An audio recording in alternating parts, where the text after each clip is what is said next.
I love it. Brooke, it is so nice to have you with me today. How are you doing? I'm doing great. Thank you, Nathan. Thanks for having me on.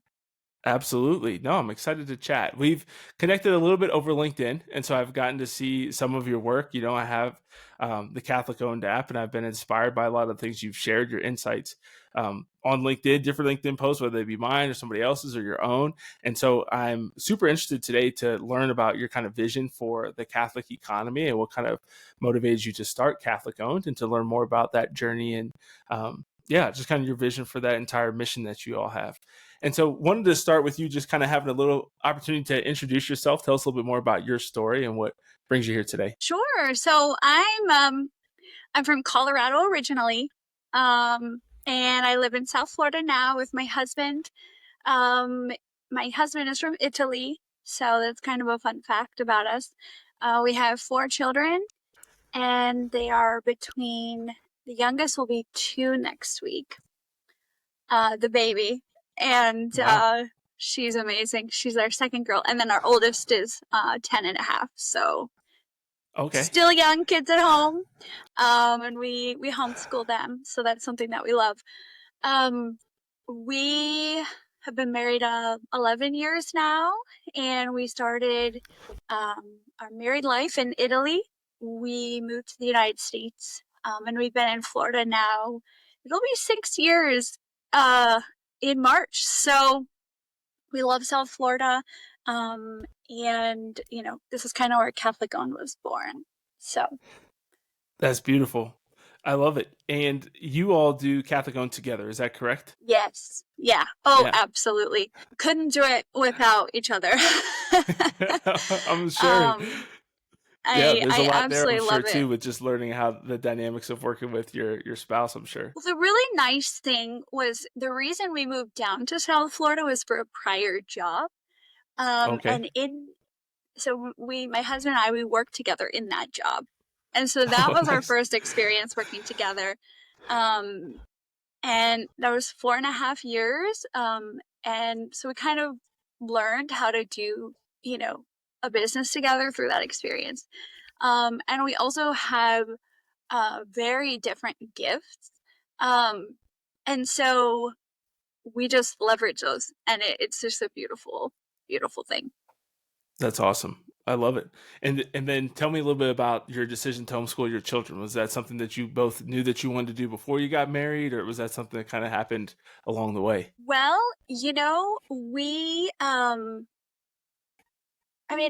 we got married. I had only been Catholic for like a little over a year, like a year and a half at that point.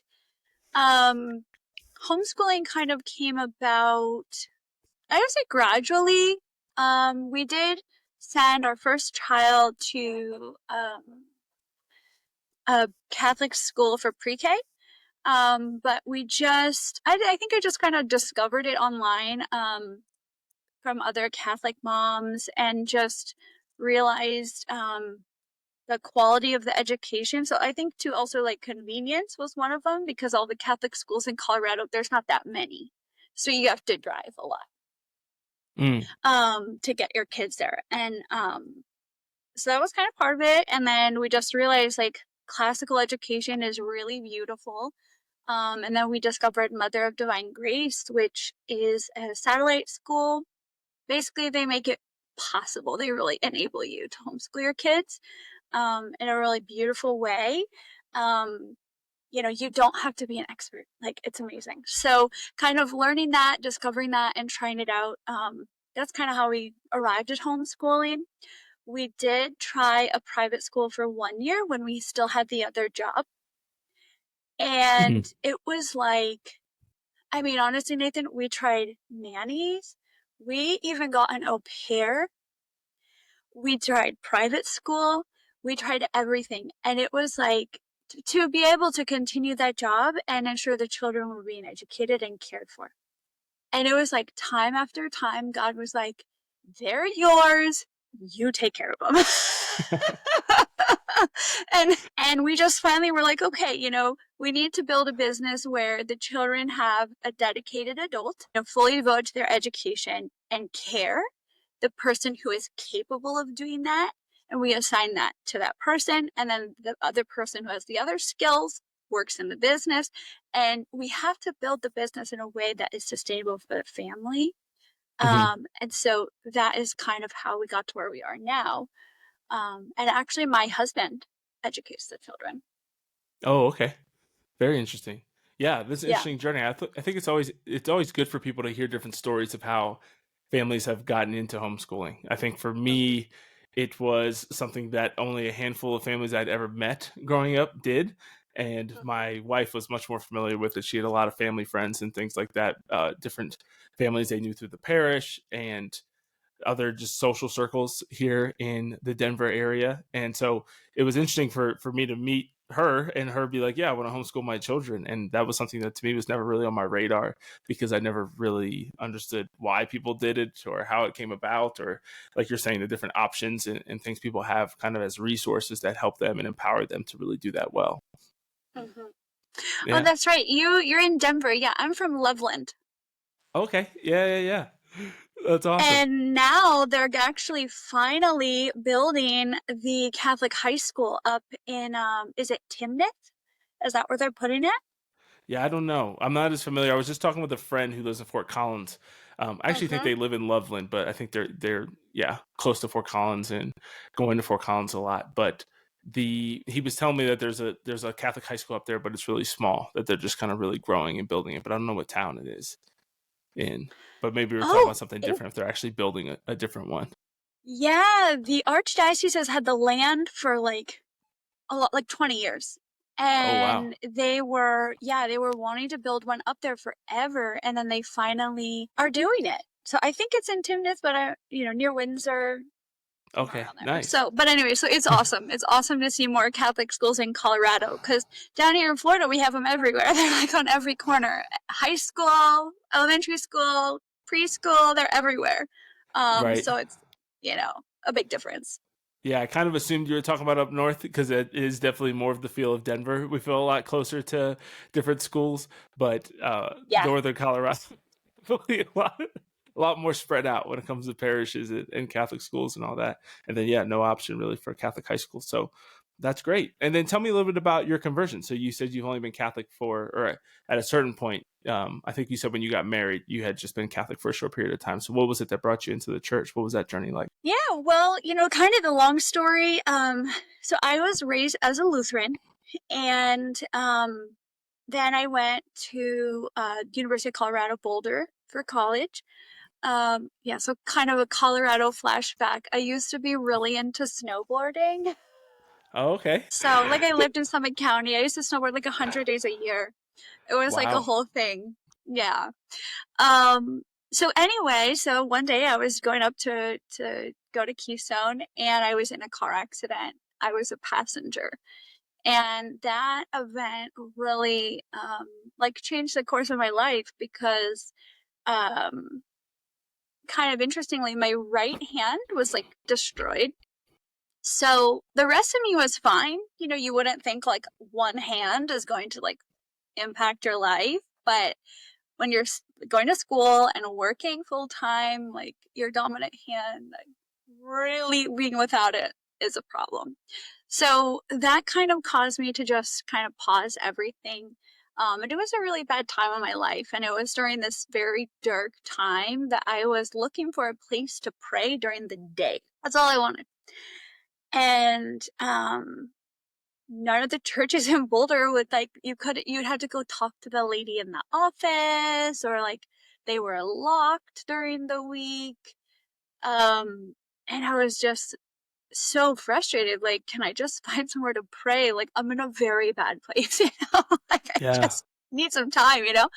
Um, and the only church you can go to is a Catholic church and pray. And so that was the first time that I like found refuge in a Catholic church. Um, And so as years went on, I kind of, my hand healed, and then I broke my arm in a snowboarding accident, and then that healed and life went on. And I was kind of just involved with a group of people there, and some of them were kind of like lapsed Catholics, and it just was like, and those conversations kind of started to happen. And it was like, okay, is this something I want to do? And I almost said, I'm going to do RCIA just to like figure out if they're right because I think they're wrong, you know? Sure. And turns out they were right. And so yeah, so I did RCIA. And really, going through it, I was like, a lot of this is really similar to what I already know. Um, until I went, that one of the homework assignments was to go to adoration. So went to adoration, sat there for an hour, felt absolutely nothing. And I was like, in my pride, like, see, I knew it, you know, Yeah, this is pointless. Yep. told him. And then I got up to leave and I was like paralyzed, like my body wouldn't move. Wow. Um, it was like my whole being just refused to leave. Um, and it took me like 30 minutes to leave the adoration chapel, like physically, like I had to think through things that are, more usually like you would put your feet down, you stand up, right? Like you put your hand Sure. down to push yourself up. That's just normal, but I had to think through all these things. It was like the most bizarre, weird situation ever. Um, took me 30 minutes to leave. When I got to the car, I just like desperately wanted to run back in. And I had never experienced anything like that. And I said, okay, all right. So ever since then, I've been, recognizing the real presence. So then I converted. Mother Teresa is my patron saint. Wow, I nice. converted in, yeah, Easter of 2012. And then in August, I went to Calcutta to volunteer at the first Mother Teresa house. Wow. And this is like fresh out of college and you're in. Yeah, I didn't actually graduate at that time. I've since graduated, if you can believe that. This is kind of another long story, but because of all the injuries and stuff, I just paused. I was only working and doing part-time Oh, okay. classes. Sure. So, but it was very much like like a transition time of life, for sure. Yeah. You know. Yeah, pretty crucial. Um, Good time to go to Calcutta. Learn yeah, about, yeah, get a crash course exactly. in, yeah, human suffering and human love, divine love. I'm sure there was a lot there. It had to be really powerful. That's amazing. And so then Yeah, how did you meet yeah. the your Italian husband? Well, so it was in Calcutta. Oh, okay. He was there to serve as well? Yep, exactly, exactly. And being from Italy, he spoke some English. He spoke more English than I spoke Italian at that time. But we didn't speak a common language. And it's just like a beautiful story of how everything worked out. But we were introduced by seminarians who were American seminarians that were studying at the PNAC, and so they spoke Italian. They were, I think, in their second or third year of living in Rome. So they Wow. spoke enough to speak to both of us. Um, and they introduced us. So that's how I met That, my wonderful husband. that's amazing. And so have you both improved in Italian and English respectively over the years? Oh yeah. Yeah. I mean, he's like a native English speaker now. I mean, if you met him, you probably couldn't even tell. He Wow. looks kind of Italian, kind of Spanish, but sometimes people think he's from Spain. um, which is hilarious. But you couldn't tell just from speaking to him that he's not a native speaker. My Italian is okay. I lived there for 4 years, so Okay. you have to learn to speak. If you like to be understood, you have to learn to speak. And so that's what I did. And it's a beautiful language, a beautiful culture, um, that we are working hard to pass on to the children as well. Sure. That's beautiful. And so what was the first job that you two had together? You talked about for 4.5 years there before Catholic Own began. What was the thing you guys were doing together then? Yeah, so in Italy, after graduating from they do like vocational school very often. So my husband finished vocational school and then he started with a company. And what they do is they build technology on board yachts. So like the televisions, the sound systems, the automated climate controlling, like ambient lighting, all of those things. It's called a system integrator. And so they do that. They build those. systems on board vessels, sometimes smaller, but usually 30 meters to 100 meters and larger in length. And so he worked with this company for 12 years in Italy. And so when we moved to the United States, about a year later, they called and said, hey, we want to open a US office. Will you move to Florida, please? Do this for us. And so we said yes, because it was a good opportunity. So it's a company we knew very well for many years. And that was good. Like I said, we learned to work together. We learned a lot. It's how we got to South Florida, which we love. I'll talk about this place forever.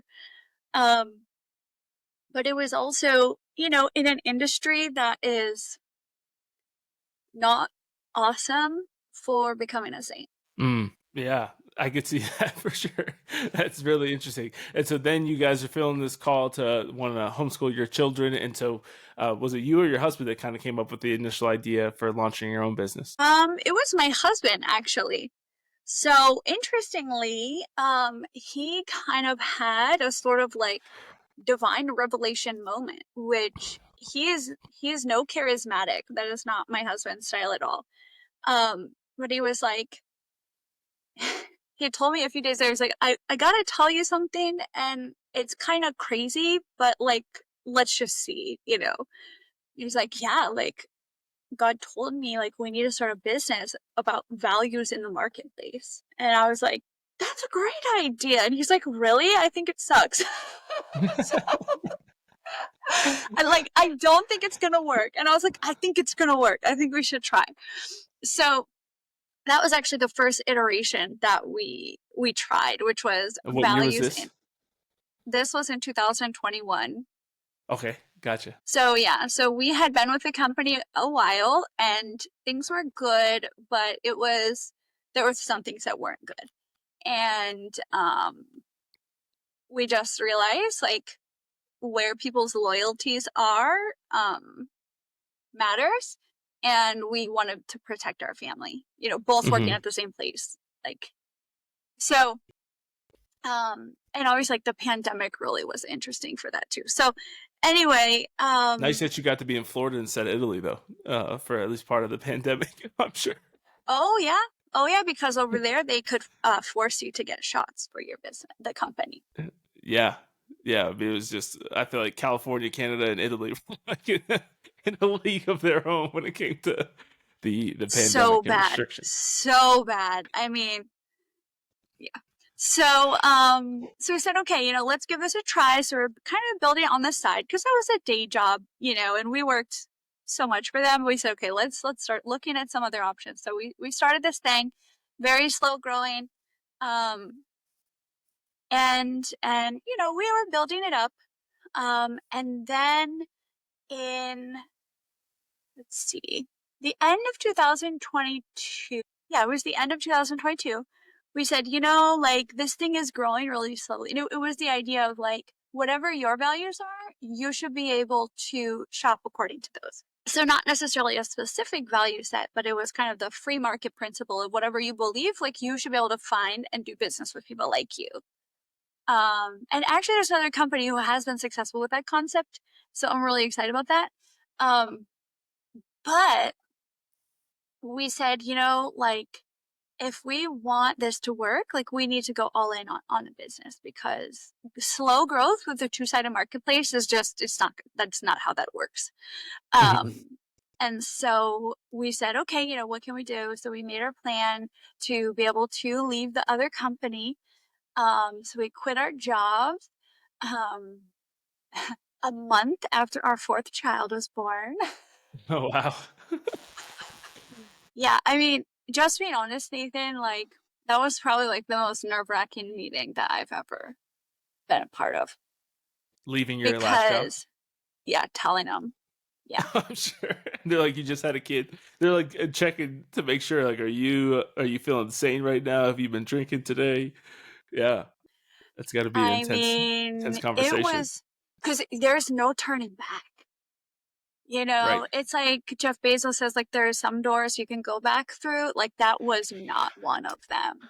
Yeah. Once it was closed, it Um, was closed. So Sure. that was really tough, to be honest. But you know, we had made our decision and we had kind of prepared for that. And so then we left. We worked with them another few months, honestly, to try to help the transition.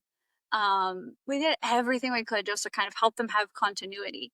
But ultimately, um, you know, also during the time, like between the time that we, you know, I guess decided we needed to move on and really like August of 2023, we were really also growing in devotion to our Blessed Mother. So we wanted to leave the job because of several reasons. But also like growing in devotion, like doing our nearing consecration, practicing the 5 First Saturdays, that process really grew this chasm between the work we were doing and like who we wanted to become. And that is what really was like, you have to do it. Like, you have to leave this behind. Like, you cannot work in this type of industry anymore, like, no matter what. So that's what we did. So we went on our own, and that was in July of 23. And then at the end of July 2023, we had a Catholic friend come to us and say, hey, he needed some Catholic businesses for a project. Said, I knew you guys would have some. Can you help me? And we looked through our directory and we had like 4. Okay. Out of how many roughly? It was like 160 at that time. Oh, okay. So we were like, so we just, okay, just to recap, okay. We just gave up everything that we have. We left behind very comfortable income to do this venture, and we can't even help our own people. And like, we're so convicted by that, you know. Right. Um and so then we said, okay, like, we just left a month ago and we have to start go back to the drawing board, basically. And so we said, okay, like, what if we just serve Catholics? What would that look like? What would that mean? And so we explored that in a very short period of time. Then we were actually going to Italy for my brother-in-law's wedding, already planned everything. We did a pilgrimage while we were there and came Nice. back, and we knew just what we needed to do. So we launched Catholic owned then, right when we got back in August of 23. August of 23. Gotcha. So about a year and a half. Yeah. Yep, that's the Yeah. case. Yep. That's amazing. So tell me a little bit about when you first launched Catholic Owned. Like, what was the vision that you guys had for what it would be and how it would be impactful in the church? Well, I mean, we always knew we would need an app, because like, it's at that time it was 2023, so we knew we wanted to do an app, but that takes a lot of time to build. So we actually launched as a Yes, digital it does. magazine. Yeah. So we launched as a digital magazine and local, because you got to start somewhere. And so we started that, and it was really, the original vision was kind of like a Catholic version of Craigslist, Mm, of kind of classifieds, local events, like literally like a Catholic Craigslist, you know? And so the magazine was published weekly as a digital magazine. We would put in local Catholic events, and we did have paid sponsors, and then devotional reflections, because our whole thing is like to help people grow in devotion to our Blessed Mother. Um, and we did that for a long time. And, you know, the business list was like kind of in the back of the director of the magazine. And so the list was just like growing. And we just said, you know what, like, we need to go ahead and build the app. So we did. And we launched it on April 25th of 2024. so it took about 8 months to get the app up and going. Yeah, I think going back to what kind of did you think 10 years from now when you guys were kind of dreaming of your start date or even or around your start date or launching it or even before that when you were, back to the drawing table and come up with this idea that we want to work just with Catholics. What did you hope that it would do, especially for Catholic owners? Or how do you kind of view this idea? I know you post a lot about this kind of concept of a Catholic economy. What do you kind of think is the best fruit that that brings to the church? I know you're passionate about supporting Catholic business owners. Yes, exactly, exactly. So, yeah, so we started, it was just, the magazine, and then it was like, okay, but ultimately we want to support Catholic business owners and also Catholics who, you know, have really kind of been burned by the politics and the ideological agendas being advanced by large corporations. Um, like it's a major bummer knowing, you're buying something for your family, and obviously it's a remote participation in evil. So obviously the church is not saying we can't buy from big companies. We're not saying that. But there are a very large population of Catholics who are tired of that, like, compromise. That little moment of, okay, I'm gonna buy this because I need it, and I wish, like, this totally sucks. Like, those people, that's who we serve. And because they want to do better. But the truth is, like, it's actually really hard to find. Like, it just takes a lot of time to look into the politics and the beliefs of a company. And especially in modern culture, it's not really always publicly available. So you have to look at what's publicly available. But if it's not, like, how do you know? Um, and so a lot of people, they try to research their options, they try to buy with better companies, but ultimately it's not sustainable because there's just so much research that needs to be done. Um, so we said, okay, like, we can do that. We can get all of the Catholic-owned businesses together in one place. And from there, some of the other things kind of, we let those things go because the focus really is what we say, building the new Catholic economy. So the new Catholic economy is really about, obviously there's a financial aspect of the purchases we make, right? And keeping the Catholic dollars going in Catholic circles. That's very obviously very important. Um, but there's also all the other resources that we have. So all of the professional training and experience and education, that if you think of all the Catholic professionals in all the cities across the country and even rural areas, all the skills, life experience, um, and all of that. So all of those together are very valuable, but add on top of it, they're even more valuable because the people who have them have a full understanding because they have the fullness of the faith. So all the resources that we have, that is the new Catholic economy. And so buying from each other, hiring each other, learning from each other, and growing together, successful and prosperous Catholic businesses who then, what do?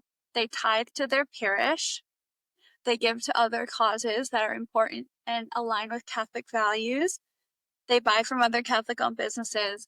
They hire Catholics. So it's very much a ripple effect that is economic and so much more. Yeah, I think for me, there's kind of three examples that I kind of think of, and they basically equate the three different tiers of doing this from really, really well to really, really poorly. And the the first example, I think the shining example of a community that does this really well is the Jewish community. I think they're really good and outspoken about this. I think you could probably put Mormons on that same category of they're very dedicated towards, like, we're going to hire people from our community, we're going to cultivate those relationships, we're going to buy from each other, everything you just described, right? We're going to have this kind of subset of the economy that we really, generate our own wealth, and we do business with the outside world, but we also are very dedicated to making sure that we're raising up other people within our community. The next level for me, especially, I'm half black, half white, and I've seen this a lot, especially over the last 10 to 15 years, but it's been talked about for 150 years. And I think with like Black Wall Street and things like that, it really got to its peak or at the best that it had ever been. But kind of after the slaves were freed, the Black community started to do this. So Black Americans started to, create their own towns, their own cities, their own economies. They had their own dentists, they had their own farmers, they had their own banks, they had everything like that. And they were doing business together, and people were becoming very successful. Why? Because there was low regulation, capitalism was thriving, business was thriving. Everybody essentially was a business owner, had some type of service that they were offering. Everybody worked, everybody contributed, families were strong. It all worked really, really well together. And now I think that the reason why I put them kind of in the second tier is that there's at least an awareness that they should do that. Like, I think a lot of times the Black community, like, we talk about this, but it's not something that's really done or implemented. I saw this kind of sad reel recently from this guy who I would actually kind of, I don't remember his name. I can picture his face and go back and find the reel, but I don't know. This might be too extreme, but I would say he's borderline kind of like a Black supremacist. Like, he's very, very, very pro Black community to the point of kind of some extremism in my view. But he actually had this thing about, he was starting a school, the specific school he wanted for Black kids, for inner city kids, I think in Baltimore, but I can't remember what city he was in. But he talked about how, like, after 3 or 4 years of them trying to build the school, like, he just started hiring white people to do it, because he said that he saw that the white people, he was like, even though they overcharged us, they did in 6 months more than what the Black people he had hired had done in 3 or 4 years, which was really interesting. But it's a Huh. struggle, I think, Wow. that shows you this mix of when the economy in a community falls apart, just like in a nation, when the economy gets distorted or corrupted, I think it does really impact, again, family, impacts values, impacts all these different things. So I kind of put the Black community on that second tier, where there's kind of like an awareness that, hey, we should kind of look out for each other, we should try to buy from each other, etc. But they're definitely not at the level of like the Jews and the Mormons, who are like elite, like really developing wealth as a community and really doing it really well. That's not to be like conspiratorial towards either one of those groups, but just to say that I think when it comes to developing their own economy, I think they're very intentional and have been really Mhm. successful in that. And then I think kind of the third category is the Catholics, where I think for the most part, and this is why I think what you're doing is so important, we don't even think about it. Like, most Catholics don't think about things that are not explicitly Catholic buying from Catholics, right? To think about, Mhm. like, oh, there's a Catholic owned suit company where I can get my sports jackets made, or there's a Catholic owned, you name it, right? Any specific service or thing, or even thinking about that, we try to think about that in the Denver area, right? Like, oh, there's a Catholic window company, there's a Catholic natural gas company, there's a Catholic owned, all these different spheres and services. There's Catholic realtors, right? Should I work with a Catholic realtor or the secular, not a secular realtor, but just kind of having this preference. It doesn't mean you have to be exclusive, but I think this idea of having a preference towards your own people, to try to keep that money in your own economy when you're capable of it, and to support other families, to support Catholic families when they are, going out and doing things like your guys are doing, taking risks and investing themselves wholeheartedly into a mission to try to make the world a better place, whether that's replacing or cleaning windows, or it's, starting an app. But having that kind of mindset of, how can I uplift my Catholic brothers and sisters, kind of first and foremost, and then kind of the next best thing, I think, after that, after Mhm. your kind of like more local community, or whatever you kind of view as your kind of primary community. All that to say, it's really important what you're doing and helping people to understand the importance of us coming together, supporting each other, especially in this movement back to, single family incomes, Catholics having lots of kids. As we get out of this, both parents are working outside the home, we're only going to have one or two kids that we saw for the last 30 or 40 years, and we're actually restoring, orthodoxy and the tradition of having big families, being open to life and all of that. It's so much more important that we support each other in the things that we do. Yes, absolutely. And I think something really interesting, I mean, of course, we want to make sure we're getting the best of everything. Like, when you purchase a service or a product, of course you want, and we as providers should strive for like providing excellence. Um, but I think there is like part of it is like that commitment to like supporting each other, understanding, maybe, just maybe, I might have to pay a little bit more, or the shipping might be a couple extra days, or my meeting with this provider might be interrupted because they have a kid or seven. Giving each other grace in the delivery, and being willing to, again, we were kind of talking the other day, like paying full price. Like, pay full price to other Yep. Catholics, um, because they're not overcharging you, they're undercharging you. I will just tell you right now. I Every time I talk to Catholic business owners, I'm like, raise your prices. And you know what they say to me? Raise your prices. So Yeah. it's all the time. We're always trying to give each other a deal, but it's like, no, stop doing that. Stop asking. If a business owner gives it, okay. But I even sometimes will say, like, I don't I don't tell other people what to do, but it is possible if you are given a coupon code, you don't have to use it. Hmm. It's okay. It's okay to say, you know what, I'm going to give you like that extra $3. Like, those just Yeah. little things like that. Because, and I myself am not Jewish or Mormon, so I don't know. But my guess is they're not going to buy on Amazon for a 10% difference. No, like they're choosing, I'm going to my Jewish brother and sister before, no matter what, no matter what I'm going Hmm. to get. And that's not to try to say, oh, we don't need to deliver excellence. It's very important. But to give each other grace, to give each other a chance, you know, to make that sale, to deliver that service, to grow, to learn and improve. We can't do that if we don't give each other a chance. Um, and I think that's really important. And so it kind of starts with that, being really fed up about little things causing you, like a little difficulty with your conscience of, supporting companies that are just like super pro abortion. That's a very easy one. Hmm. Um, you feel kind of icky, and then it's like, okay, let's get rid of those. Okay. And then we find replacements, and that's kind of the next step. But then there comes a time where it's like, I'm just gonna try Catholic first for everything.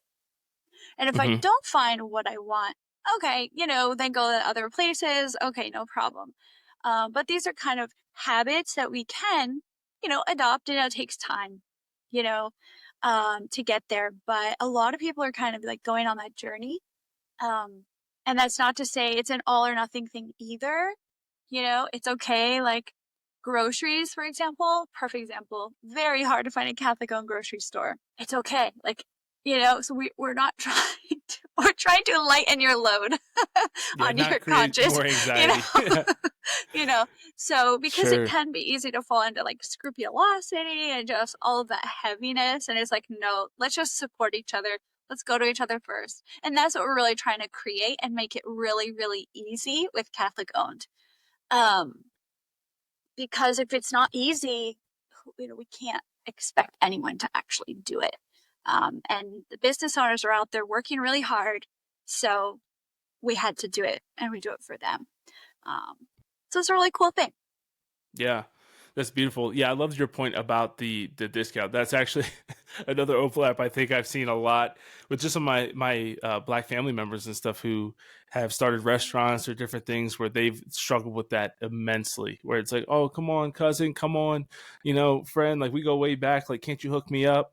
And it's like this constant, like you got to. That's another debate I think a lot of times in the culture that I do see bleed over a lot of times as well. I guess it doesn't bleed over, but I think it's similar in the Catholic world. And I've had that myself, even just as a speaker of different things where it's like, oh, will you come, do this? And, don't want to ask for the hometown discount or don't want to ask for, friends and family discount, but would you, would you like to do this for, X amount? I remember there's one event specifically that I did in an organization I used to be a part of.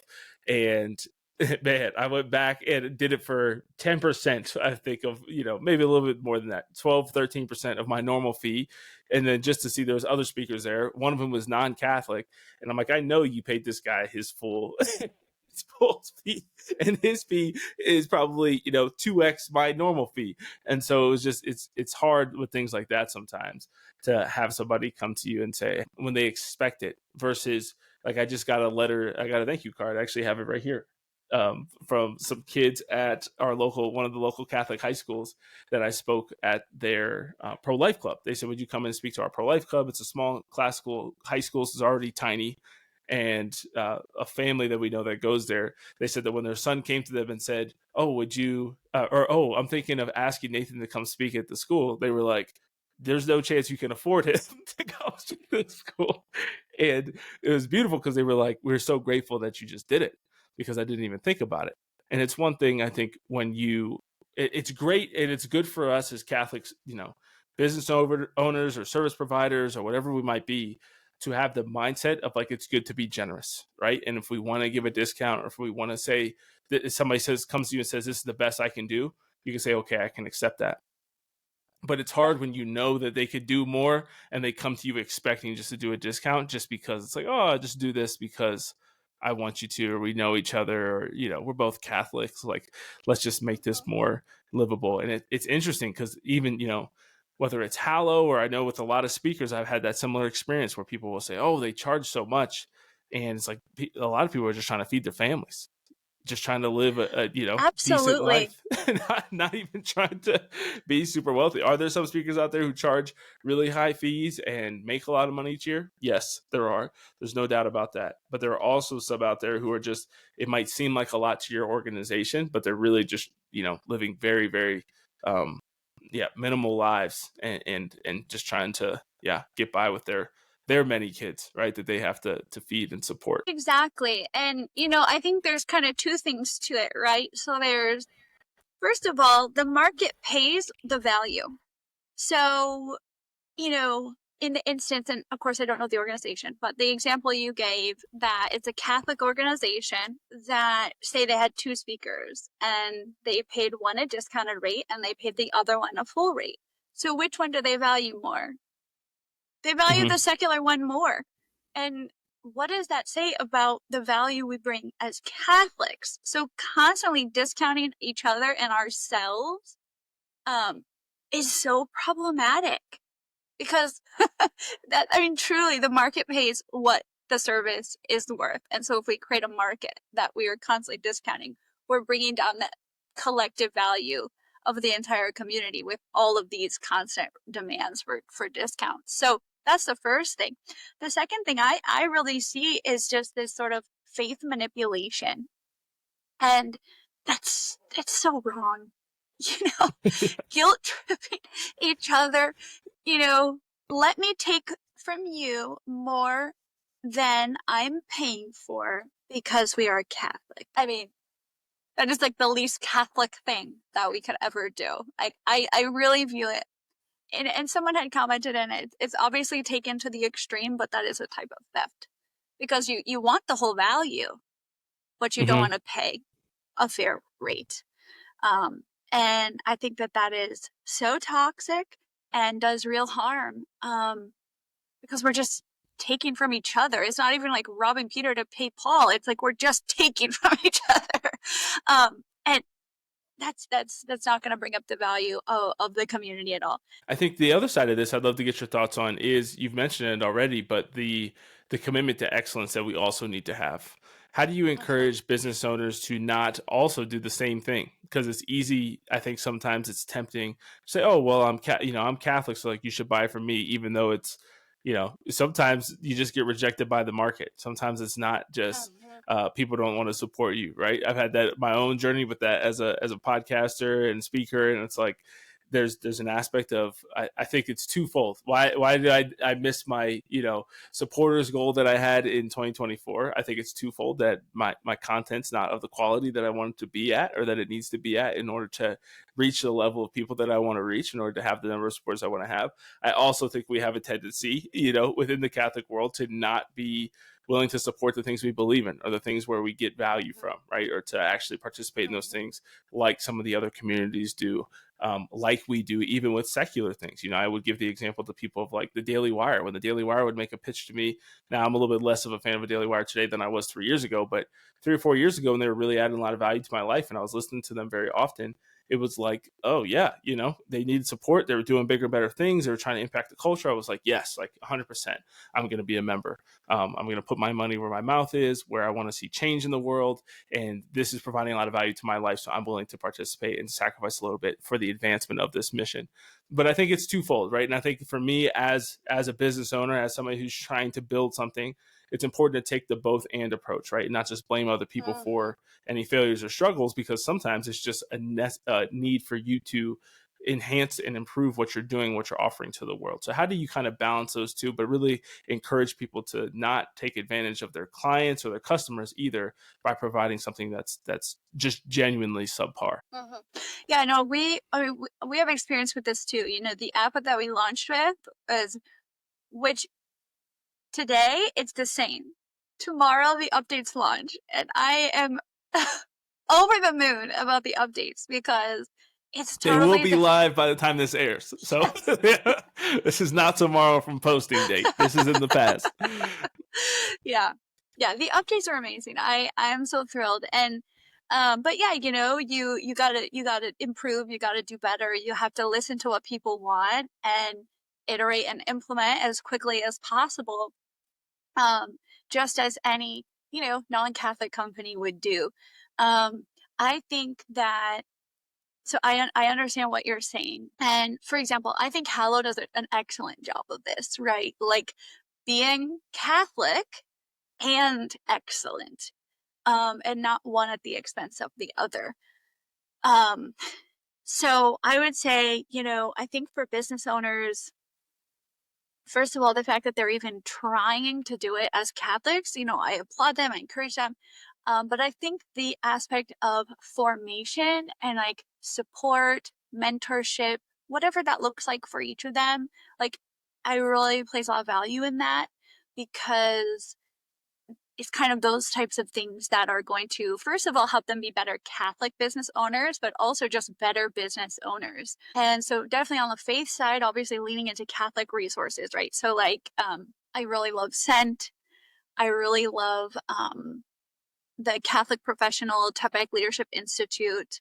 They do an awesome retreat in California. So, Scent did a great summit last year. So organization YCP is another great one. So these Catholic professional formation organizations, I think, are really important, really helpful. But I would say too, finding, and again, it's not to like say that there's not great Catholic business resources out there. There are, but I personally also go outside the Catholic world when it comes to getting a lot of like the business advice and strategy and methodologies. I do go to people who are not necessarily Catholic, um, because they're absolutely excellent at what they do. Um, and so like perfect example for me, I will give caveats, so just stay tuned for those. I love the Hormozis. Mhm. I absolutely love them. The caveats are these, profanity and IVF. So, and if they just stay in their lane, I don't take moral advice from them, but their business stuff is awesome. So Alex's books are amazing. They have free courses on their website that correlate with the books. And they don't use profanity in most of those. So I always advise people on that to go to the Hormozis. They're amazing. Just their business content, not necessarily the social media stuff. Um, and just yeah, some other leaders. So seeking out those people who have information that can actually be helpful and implementing it. Not sitting there and be like, oh well, I don't agree with 100% of the things there, so I'm just gonna write it off completely. I think that Sure. that could be at the detriment of people. Um, and I know that's kind of a hot topic in the Catholic world, but it is something that I do go to non-Catholics for business advice, and I do advise other people to do the same. No, I think that's really important. It's something that I shared I did a recent episode on Father Mike Schmitz and what I think makes him so awesome. And I said that one Mm, of the things that really appealed to me about him early on when I was even in college was the fact that he read non-Catholic books, non-Catholic nonfiction books, that he was like reading business books and leadership books. He'll reference, Start With Why, different Simon Sinek books. He'll reference Jim Collins. Like he'll go into all these different aspects of life and personal growth, and he really ties them in with Catholicism. And he'll use things like Atomic Habits to talk about how we can build prayer habits, because there are just, there's just research out there, and there's resources that are really helpful and that can really hit on human nature and how we can really grow and become better versions of ourselves. But we limit ourselves by saying, oh, I'm only going to listen to Catholic things, or I'm only going to read Catholic books. I think that's 100% true. That's why I like the word preference, right? To have a preference to go towards Catholic things, to buy Catholic things when you can, but recognize that in life, or especially in your development, your growth in different areas, doesn't mean you should only ever listen to Catholics. Doesn't mean that you should throw out your Dave Ramsey books because, and all of his wisdom on budgeting, just because he's not, receiving the Eucharist on Sunday. He might still have some really good stuff that'll help you to get out of credit card debt and kill your student loans. So there's a lot of wisdom out there that I think is not strictly limited to Catholic voices, but we should, I think, and kind of, I think the closing message here is we need to be supporting each other, and we need to be generous, and we need to be willing to strive for excellence as providers of services and goods, and also be willing to sacrifice by paying a little bit more or doing the things that are necessary to help Catholic business owners get off the ground, to support their families, and support the mission ultimately of building up the church. Brooke, Exactly. Beautiful. tell us where people can learn more about Catholic Owned. Where can they download the app and connect with you even? Yeah, so CatholicOwned.com is our website. We are in the Apple Store, Google Play Store, wherever you get apps. You can find the Catholic Owned app. We're on a lot of the socials, so you can just find us on socials. LinkedIn is a big one. Instagram is a big one for us. And yeah, the app with the updates, like it's so awesome because basically, originally we started out locally and then we expanded nationally. And with the new updates, we are going from the parish to near me to national, in a way that is like so aligned with like Catholic solidarity and shopping local first and supporting the heart of the Catholic community, which is the parish. And so I'm so excited for the updates to come out. So we'd love for you to download the app. Let us know what you think of it. We respond to every contact us form submission, every email. We love to hear from the users. Download the app. You can mention the show if you would like at sign up. It's totally free, so definitely join us. CatholicOwned.com. Awesome.